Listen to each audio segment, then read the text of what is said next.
All right, we're ready to begin with Vanderbilt. We'll ask Coach Stallings for some general thoughts on the game. Then we'll take your questions just for the two student athletes and excuse them back to the locker room and then finish with Coach. So, Coach Stallings, if you begin. Well, congratulations to Mississippi. I'm happy for Andy and his program. And I'm not a bracketology fan, but I would assume that they're safely in the NCAA tournament, and they should be, in my opinion. They just played better than we did today, and a lot of that had to do with the fact that we couldn't make shots, and we're very dependent upon our ability to shoot the ball and make shots from the perimeter. And whether it was fatigue from the third day or whatever it might have been, I thought we got quality looks most of the day, and they didn't go in. And obviously, when you live by the jump shot, sometimes you're going to die by the jump shot. But when the jump shot is your best and sometimes only option, then you roll with it. And so proud of my team. I thought that this basketball team might have improved as much as any as that I've ever coached in a single season. And for that, I'm very proud of them, and I congratulate them. And very proud of these two guys sitting here to my right. They led our team all season long. And we're disappointed that it ended this way, but we remain excited about this team's future and excited about how we came together and got better as a team and how we finished. So not a great day today, but very, very proud of my guys. All right, hands up. We'll take your questions for either of the student athletes. Raise your hand, and we'll get a floor mic to you. We'll start right in the middle.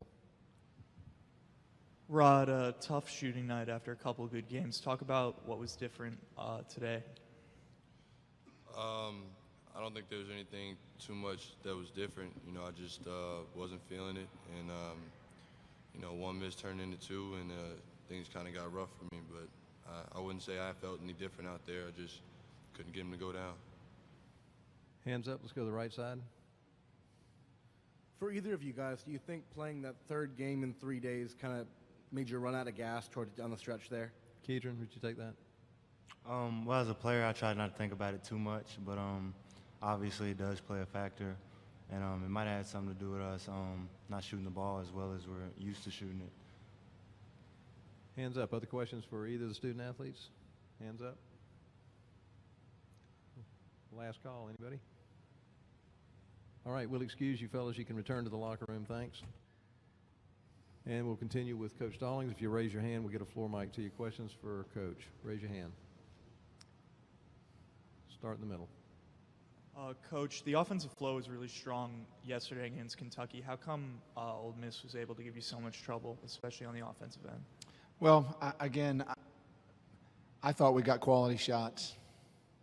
Now, there were some possessions where we didn't, but I thought in the first half, up until the last 3 minutes of the first half, I thought we were getting them and making some of them. And then we hit a rough patch, but I think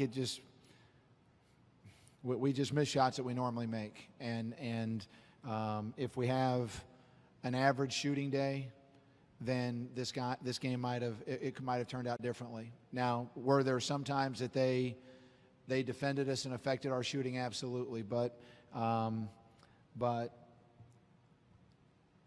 you know, and I don't ever like to blame it all on just making shots. That almost seems as though it's being put off on the players. But we turned into a very good shooting team, and again, whatever the reason was, whether it was their defense or whether it was fatigue or whether it was anything else, we just didn't make them like we normally make them. But we got the kind of looks that we're accustomed to getting, and they just didn't go in. Hands up. Other questions? All right, let's take one on the aisle. Kevin, you guys shot 33s, a lot of them short. Does that play a part in the legs? I think, you know, and again, you don't want to sit up here and sound like you're making excuses, because we have no excuses. Mississippi played better than we did, but I certainly when you look guy after guy after guy after guy, the same thing seemed to be going on. And you know, we talked about it as a coaching staff at halftime. We had 2 or 3 guys that were just a quart low on energy, and it wasn't because they wanted to be. It wasn't because they chose to be.